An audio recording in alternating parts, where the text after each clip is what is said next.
Ladies and gentlemen, boys and girls, now, from deep in the darkest forests of northern Minnesota, the show you've waited for. This is Grizzly's Growl. And I am honored to present our host, the man, the mystery, the legend. This is Grizzly.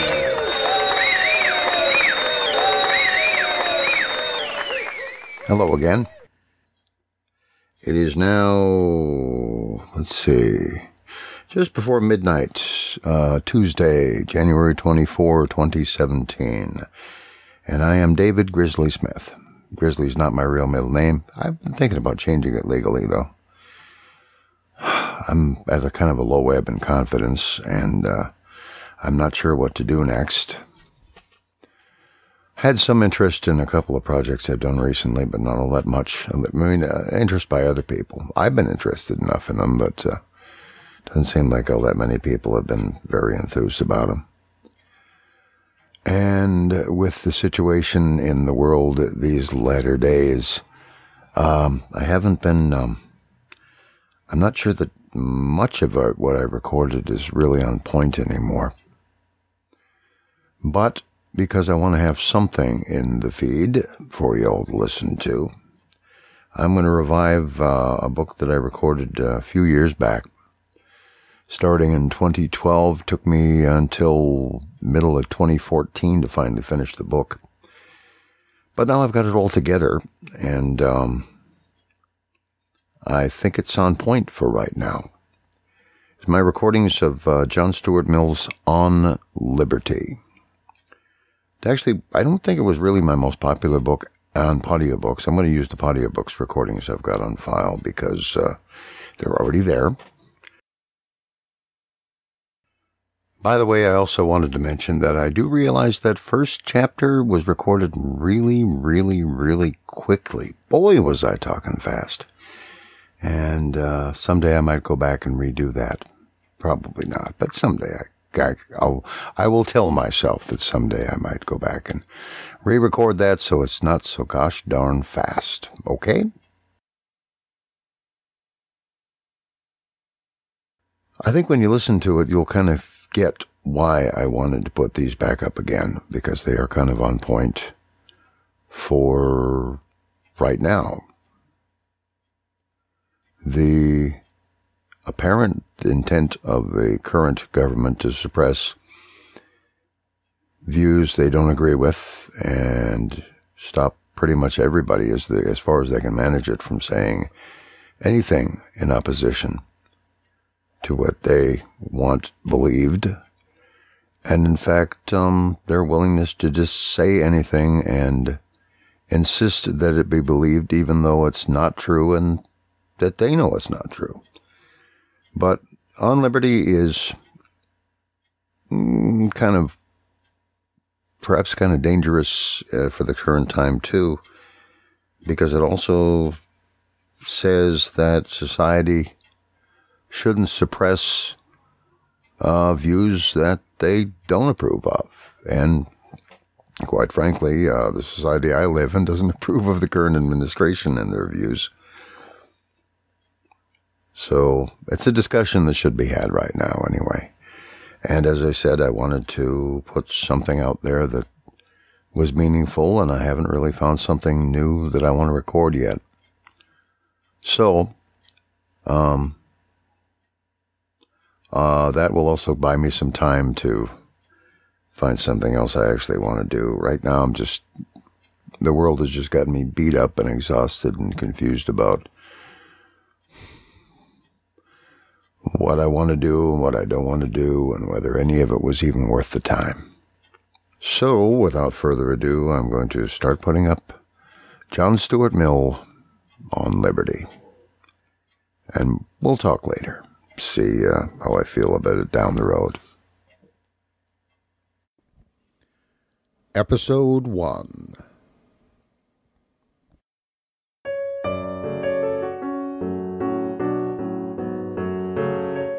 John Stuart Mill, On Liberty, read by David Grizzly Smith.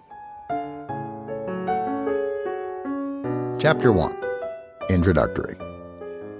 The subject of this essay is not the so-called liberty of the will, so unfortunately opposed to the misnamed doctrine of philosophical necessity, but civil or social liberty, the nature and limits of the power which can be legitimately exercised by society over the individual. A question seldom stated and hardly ever discussed in general terms, but which profoundly influences the practical controversies of the age by its latent presence, and is likely soon to make itself recognized as the vital question of the future. It is so far from being new that in a certain sense it has divided mankind almost from the remotest ages, but in the stage of progress into which the more civilized portions of the species have now entered, it presents itself under new conditions, and requires a different and more fundamental treatment. The struggle between liberty and authority is the most conspicuous feature in the portions of history with which we are earliest familiar, particularly in that of Greece, Rome, and England. But in old times, this contest was between subjects, or some classes of subjects, and the government.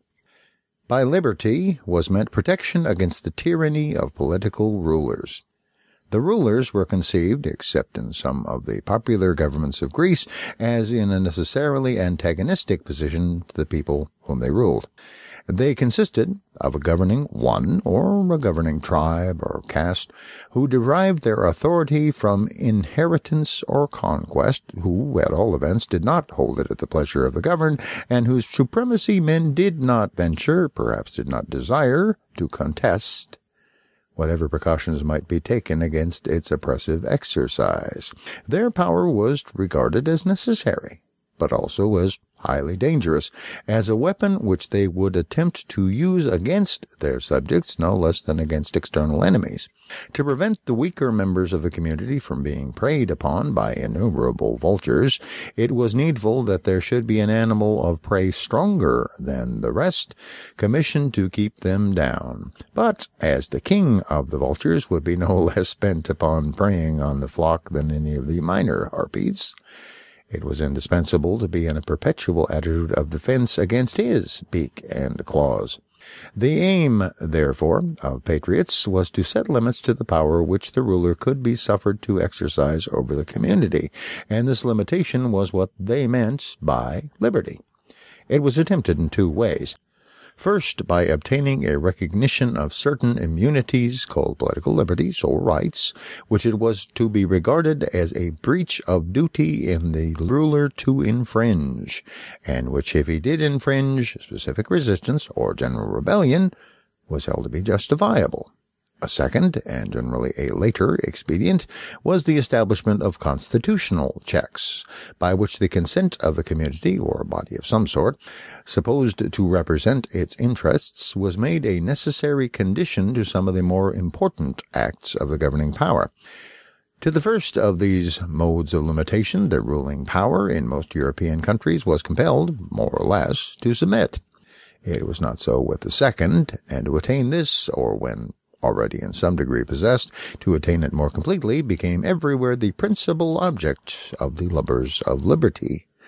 And so long as mankind were content to combat one enemy by another, and to be ruled by a master, on condition of being guaranteed more or less efficaciously against his tyranny, they did not carry their aspirations beyond this point.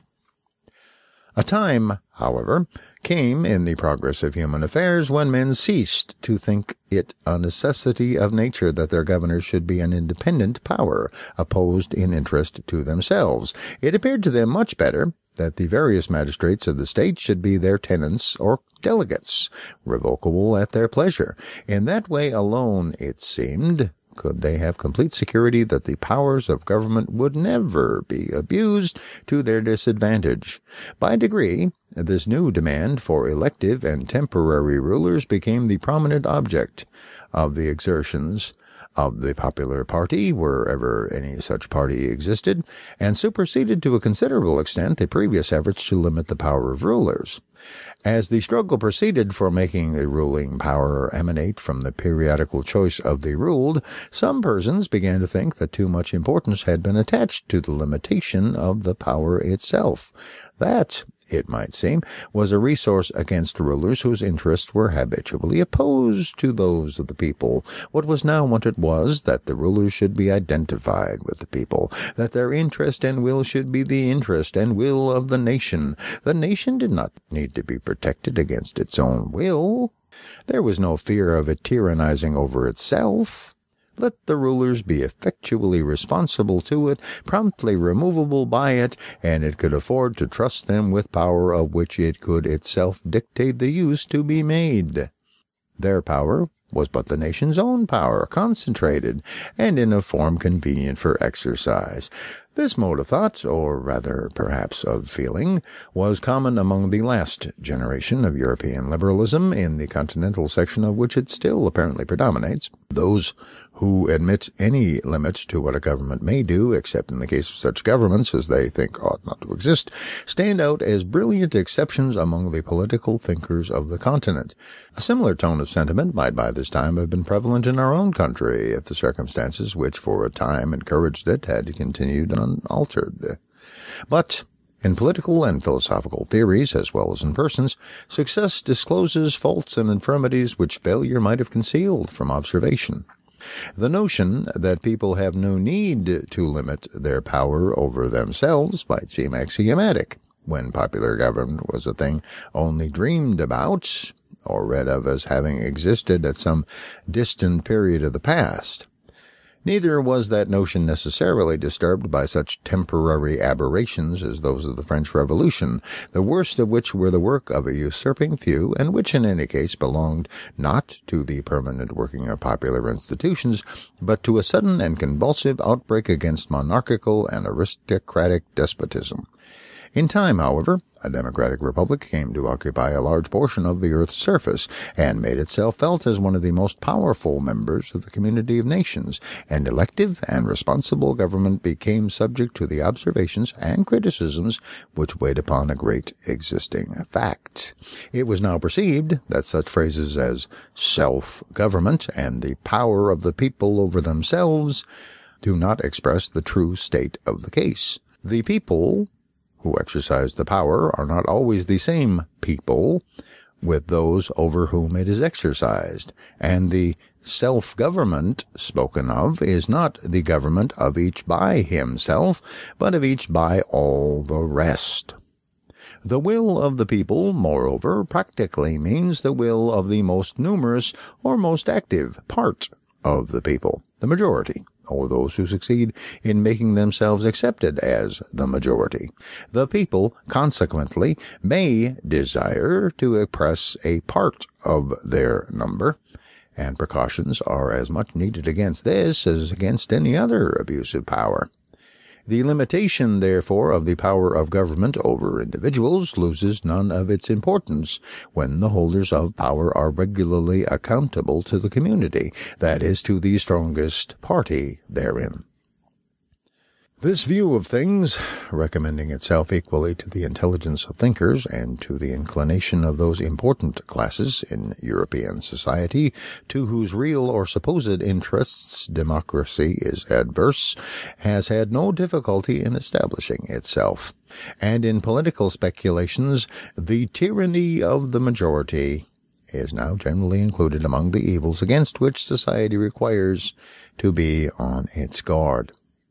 Like other tyrannies, the tyranny of the majority was at first, and is still, vulgarly, held in dread, chiefly as operating through the acts of public authorities. But reflecting persons have perceived that when society is itself the tyrant, society collectively over the separate individuals who compose it, its means of tyrannizing are not restricted to the acts which it may do by the hands of its political functionaries. Society can and does execute its own mandates, and if it issues wrong mandates instead of right, or any mandates at all in things which it ought not to meddle, it practices a social tyranny more formidable than many kinds of political oppression, since, though not usually upheld by such extreme penalties, it leaves fewer means of escape, penetrating much more deeply into the details of life, and enslaving the soul itself.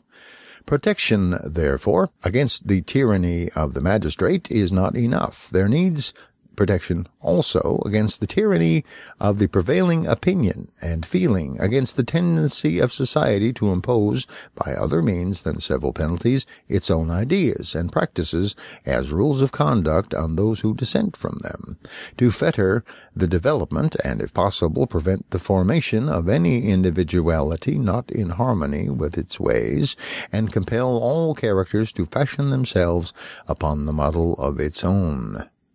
There is a limit to the legitimate interference of collective opinion with individual independence, and to find that limit and maintain it against encroachment is as indispensable to a good condition of human affairs as protection against political despotism.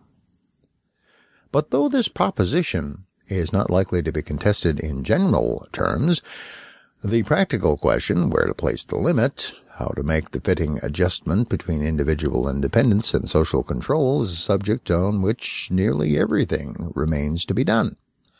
All that makes existence valuable to anyone depends on the enforcement of restraints upon the actions of other people. Some rules of conduct, therefore, must be imposed, by law in the first place, and by opinion on many things which are not fit subjects for the operation of law. Now, what these rules should be is the principal question of human affairs, but if we accept a few of the most obvious cases, it is one of those which least progress has been made in resolving. No two ages, scarcely any two countries have decided it alike, and the decision of one age or country is a wonder to another. Yet the people of any given age and country no more suspect any difficulty in it than if it were a subject on which mankind had always been agreed. The rules which obtain among themselves appear to them self-evident and self-justifying. This all but universal illusion is one of the examples of the magical influence of custom, which is not only, as the proverb says, a second nature, but is continually mistaken for the first. The effect of custom, in preventing any misgiving respecting the rules of conduct which mankind impose on one another, is all the more complete because the subject is one on which it is not generally considered necessary that reasons should be given, either by one person to others or by each to himself. People are accustomed to believe, and have been encouraged in the belief, by some who aspire to the character of philosophers, that their feelings on subjects of this nature are better than reasons, and render reasons unnecessary. The practical principle which guides them to their opinions on the regulation of human conduct is the feeling in each person's mind that everybody should be required to act as he and those with whom he sympathizes would like them to act. No one, indeed, acknowledges to himself that his standard of judgment is his own liking, but an opinion on a point of conduct not supported by reasons can only count as one person's preference, and if the reasons, when given, are a mere appeal to a similar preference felt by other people, it is still only many people's liking instead of one. To an ordinary man, however, his own preference, thus supported, is not only a perfectly satisfactory reason, but the only one he generally has for any of his notions of morality, taste, or propriety, which are not expressly written in his religious creed, and his chief guide in the interpretation even of that.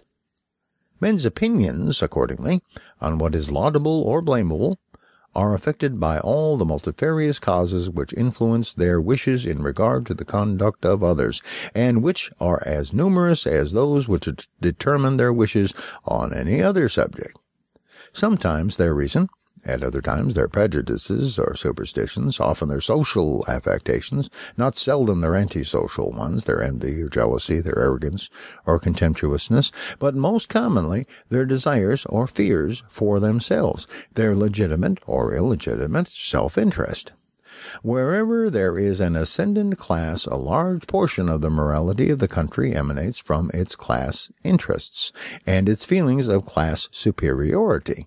The morality between the Spartans and the Helots, between planters and Negroes, between princes and subjects, between nobles and roturiers, between men and women, has been, for the most part, the creation of those class interests and feelings, and the sentiments thus generated react in turn upon the moral feelings of the members of the ascendant class in their relations among themselves, where, on the other hand, a class formerly ascendant has lost its ascendancy, or where its ascendancy is unpopular, the prevailing moral sentiments frequently bear the impress of an impatient dislike of superiority.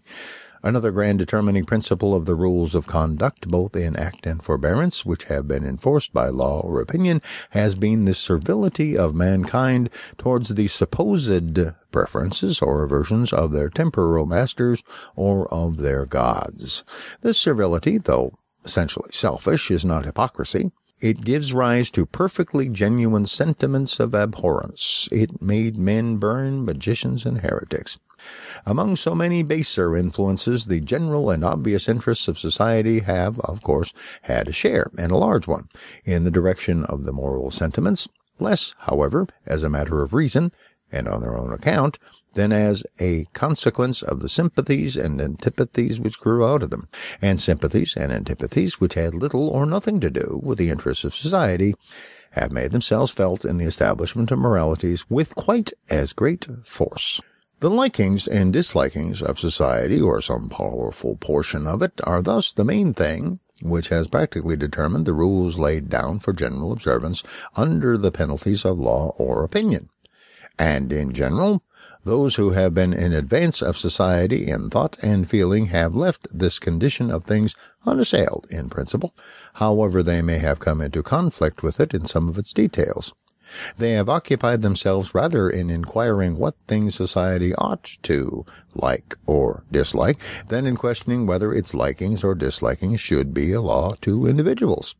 They preferred endeavoring to alter the feelings of mankind on the particular points on which they were themselves heretical, rather than make common cause in defense of freedom with heretics generally.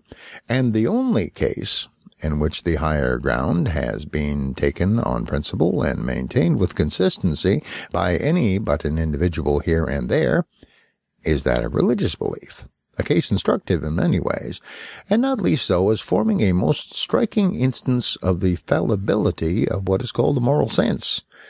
For the odium theologicum, in a sincere bigot, is one of the most unequivocal cases of moral feeling. Those who first broke the yoke of what called itself the universal church were in general as little willing to permit difference of religious opinion as that church itself. But when the heat of the conflict was over, without giving a complete victory to any party, and each church or sect was reduced to limit its hopes to retaining possession of the ground it already occupied, minorities, seeing that they had no chance of becoming majorities, were under the necessity of pleading to those whom they could not convert for permission to differ. It is accordingly on this battlefield almost solely that the rights of the individual against society have been asserted on broad grounds of principle, and the claim of society to exercise authority over dissentients openly controverted. The great writers to whom the world owes what religious liberty it possesses have mostly asserted the freedom of conscience as an indefeasible right, and denied absolutely that a human being is accountable to others for his religious belief. Yet, so natural to mankind is intolerance in whatever they really care about, that religious freedom has hardly anywhere been practically realized, except where religious indifference, which dislikes to have its peace disturbed by theological quarrels, has added its weight to the scale. In the minds of almost all religious persons, even in the most tolerant countries, the duty of toleration is admitted with tacit reserves. One person will bear with dissent in matters of church government, but not of dogma. Another can tolerate everybody, short of a papist or a Unitarian. Another, everyone who believes in revealed religion. A few extend their charity a little farther, but stop at the belief in a God and in a future state. Wherever the sentiment of the majority is still genuine and intense, it is found to have abated little of its claim to be obeyed. Now, in England, from the peculiar circumstances of our political history, though the yoke of opinion is perhaps heavier, that of law is lighter than in most other countries of Europe.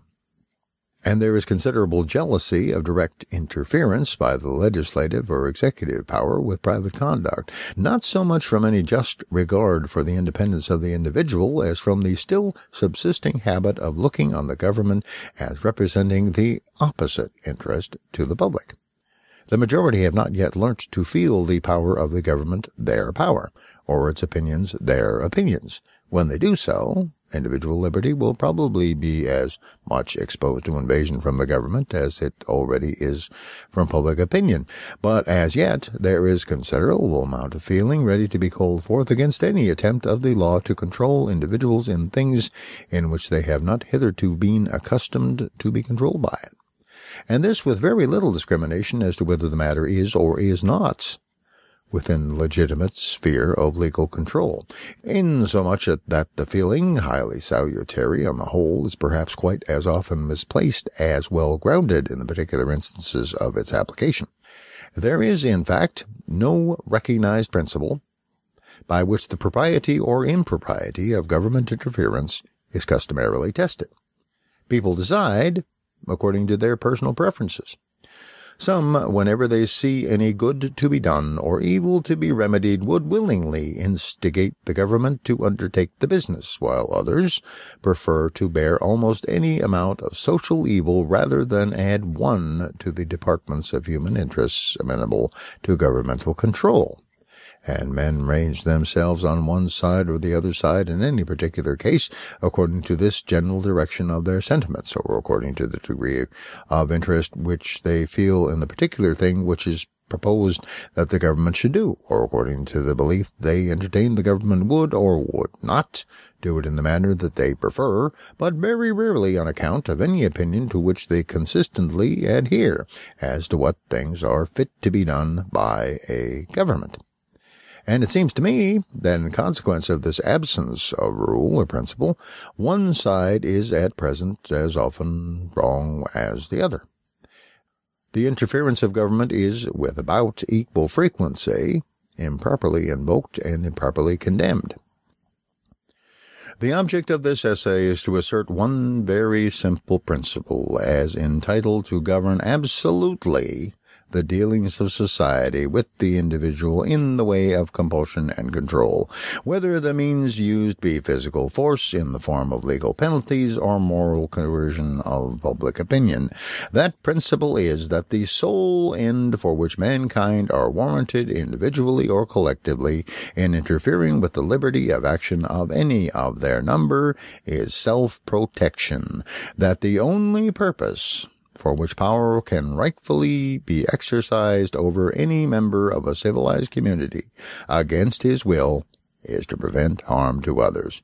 His own good, either physical or moral, is not a sufficient warrant. He cannot be rightfully compelled to do or forbear because it will be better for him to do so, because it will make him happier, because in the opinions of others to do so would be wise or even right. These are good reasons for remonstrating with him, or reasoning with him, or persuading him, or entreating him, but not for compelling him, or visiting him with any evil, in case he do otherwise. To justify that, the conduct from which it is desired to deter him must be calculated to produce evil to someone else. The only part of the conduct of any one for which he is amenable to society is that which concerns others. In the part which merely concerns himself, his independence is of right absolute. Over himself, over his own body and mind, the individual is sovereign. It is perhaps hardly necessary to say that this doctrine is meant to apply only to human beings in the maturity of their faculties. We're not speaking of children, or of young persons below the age which the law may fix as that of manhood or womanhood. Those who are still in a state to require being taken care of by others must be protected against their own actions as well as against external injury. For the same reason we may leave out of consideration those backward states of society in which the race itself may be considered as in its non-age. The early difficulties in the way of spontaneous progress are so great that there is seldom any choice of means for overcoming them, and a ruler full of the spirit of improvement is warranted in the use of any expedients that will attain an end perhaps otherwise unattainable. Despotism is a legitimate mode of government in dealing with barbarians, provided the end is their improvement, and the means justified by actually effecting that end. Liberty as a principle has no application to any state of things anterior to the time when mankind have become capable of being improved by free and equal discussion. Until then, there is nothing for them but implicit obedience to an Akbar or a Charlemagne, if they are so fortunate as to find one. But as soon as mankind have attained the capacity of being guided to their own improvement by conviction or persuasion, a period long since reached in all nations with whom we need here concern ourselves, compulsion, either in the direct form or in that of pains and penalties for non-compliance, is no longer admissible as a means to their own good, and justifiable only for the security of others. It is proper to state that I forego any advantage which could be derived to my argument from the idea of abstract right as a thing independent of utility. I regard utility as the ultimate appeal on all ethical questions, but it must be utility in the largest sense, grounded on the permanent interests of man as a progressive being. Those interests, I contend, authorize the subjection of individual spontaneity to external control only in respect to those actions of each which concern the interest of other people. If anyone does an act hurtful to others, there is a prima facie case for punishing him by law, or where legal penalties are not safely applicable, by general disapprobation. There are also many positive acts for the benefit of others which he may rightfully be compelled to perform, such as to give evidence in a court of justice, to bear his fair share in the common defense, or in any other joint work necessary to the interest of the society of which he enjoys the protection, and to perform certain acts of individual beneficence, such as saving a fellow creature's life, or interposing to protect the defenseless against ill usage, things which, whenever it is obviously a man's duty to do, he may rightfully be made responsible to society for not doing.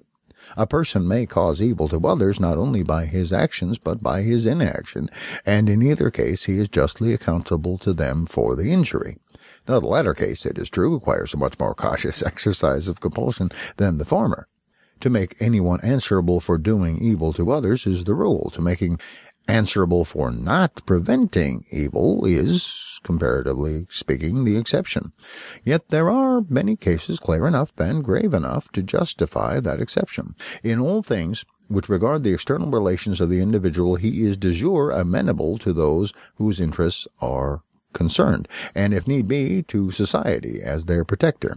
There are often good reasons for not holding him to the responsibility, but these reasons must arise from the special expediencies of the case, either because it is a kind of case in which he is on the whole likely to act better, when left to his own discretion, than when controlled in any way in which society have it in their power to control him, or because the attempt to exercise control would produce other evils, greater than those which it would prevent. And when such reasons as these preclude the enforcement of responsibility, the conscience of the agent himself should step into the vacant judgment seat and protect those interests of others which have no external protection, judging himself all the more rigidly because the case does not admit of his being made accountable to the judgment of his fellow creatures. But there is a sphere of action in which society, as distinguished from the individual, has, if any, only an indirect interest, comprehending all that portion of a person's life and conduct which affects only himself, or, if it also affects others, only with their free, voluntary, and undeceived consent and participation. When I say only himself, I mean directly, and in the first instance, for whatever affects himself may affect others through himself, and the objection, which may be grounded on this contingency, will receive consideration in the sequel. This, then, is the appropriate region of human liberty. It comprises, first, the inward domain of consciousness, demanding liberty of conscience in the most comprehensive sense, liberty of thought and feeling, absolute freedom of opinion and sentiment on all subjects, practical or speculative, scientific, moral, or theological. The liberty of expressing and publishing opinions may seem to fall under a different principle, since it belongs to that part of the conduct of an individual which concerns other people, but being almost of as much importance as the liberty of thought itself, and resting in great part on the same reasons, it is practically inseparable from it. Secondly, the principle requires liberty of tastes and pursuits, of framing the plan of our life to suit our own character, of doing as we like, subject to such consequences as may follow, without impediment from our fellow creatures, so long as what we do does not harm them, even though they should think our conduct foolish, perverse, or wrong. Thirdly, from this liberty of each individual follows the liberty within the same limits of combination among individuals, freedom to unite for any purpose not involving harm to others, the persons combining being supposed to be of full age and not forced or deceived.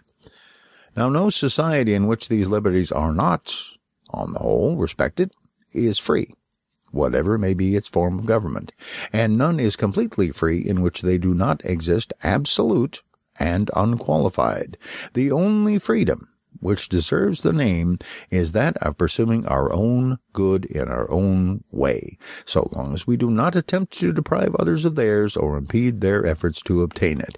Each is the proper guardian of his own health, whether bodily or mental and spiritual. Mankind are greater gainers by suffering each other to live as seems good to themselves than by compelling each to live as seems good to the rest. Now, though this doctrine is anything but new, and some persons may have the air of a truism, there is no doctrine which stands more directly opposed to the general tendency of existing opinion and practice. Society has expended fully as much effort in the attempt, according to its lights, to compel people to conform to its notions of personal as of social excellence. The ancient commonwealths thought themselves entitled to practice, and the ancient philosophers countenanced, the regulation of every part of private conduct by public authority on the ground that the state had a deep interest in the whole bodily and mental discipline of every one of its citizens, a mode of thinking which may have been admissible in small republics surrounded by powerful enemies, in constant peril of being subverted by foreign attack or internal commotion, and to which even a short interval of relaxed energy and self-command might so easily be fatal that they could not afford to wait for the salutary permanent effects of freedom. Now, in the modern world, the greater size of political communities, and above all the separation between spiritual and temporal authority, which place the direction of men's consciences in other hands than those which controlled their worldly affairs, prevented so great an interference by law in the details of private life. But the engines of moral repression have been wielded more strenuously against divergence from the reigning opinion in self-regarding than even in social matters. The religion, the most powerful of the elements which have entered into the formation of moral feeling, having almost always been governed either by the ambition of a hierarchy, seeking control over every department of human conduct, or by the spirit of Puritanism. And some of those modern reformers who have placed themselves in strongest opposition to the religions of the past have been no way behind either churches or sects in their assertion of the right of spiritual domination. M. Comte, in particular, whose social system, as unfolded in his Traité de politique positive, aims at establishing, though by moral more than by legal appliances, a despotism of society over the individual, surpassing anything contemplated in the political ideal of the most rigid disciplinarian among the ancient philosophers. Now, apart from the peculiar tenets of the individual thinkers, there is also in the world at large an increasing inclination to stretch unduly the powers of society over the individual. both by the force of opinion and even by that of legislation. And as the tendency of all the changes taking place in the world is to strengthen society and diminish the power of the individual, this encroachment is not one of the evils which tend spontaneously to disappear, but on the contrary to grow more and more formidable. The disposition of mankind, whether as rulers or as fellow citizens, to impose their own opinions and inclinations as a rule of conduct on others, is so energetically supported by some of the best and by some of the worst feelings incident to human nature, that it is hardly ever kept under restraint by anything but want of power. And as power is not declining but growing, unless a strong barrier of moral conviction can be raised against the mischief, we must expect in the present circumstances of the world to see it increase. It will be convenient for the argument if, instead of at once entering upon the general thesis, we confine ourselves in the first instance to a single branch of it, on which the principle here stated is, if not fully, yet to a certain point recognized by the current opinions. This one branch is the liberty of thought, from which it is impossible to separate the cognate liberty of speaking and writing. Now, although these liberties, to some considerable amount, form part of the political morality of all countries which profess religious toleration and free institutions, the grounds, both philosophical and practical, on which they rest are perhaps not so familiar to the general mind, nor so thoroughly appreciated by many even of the leaders of opinion as might have been expected. Those grounds, when rightly understood, are of much wider application than to only one division of the subject, and a thorough consideration of this part of the question will be found the best introduction to the remainder.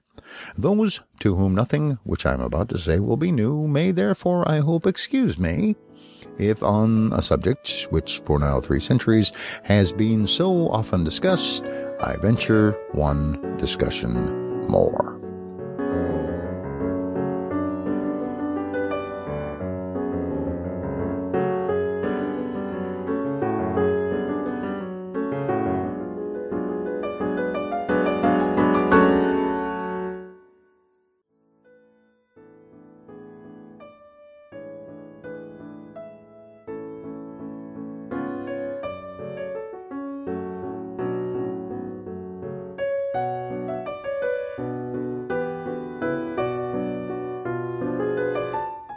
Thank you for listening to John Stuart Mill on Liberty, read by David Grizzly Smith.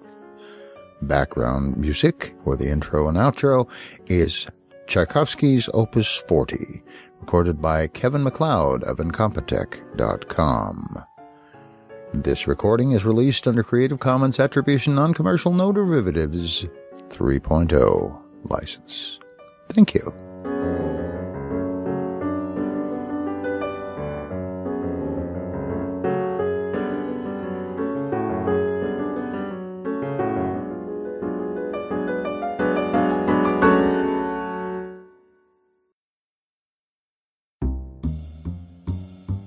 Thank you for listening to Grizzly's Growls, the life and times of a minor local celebrity.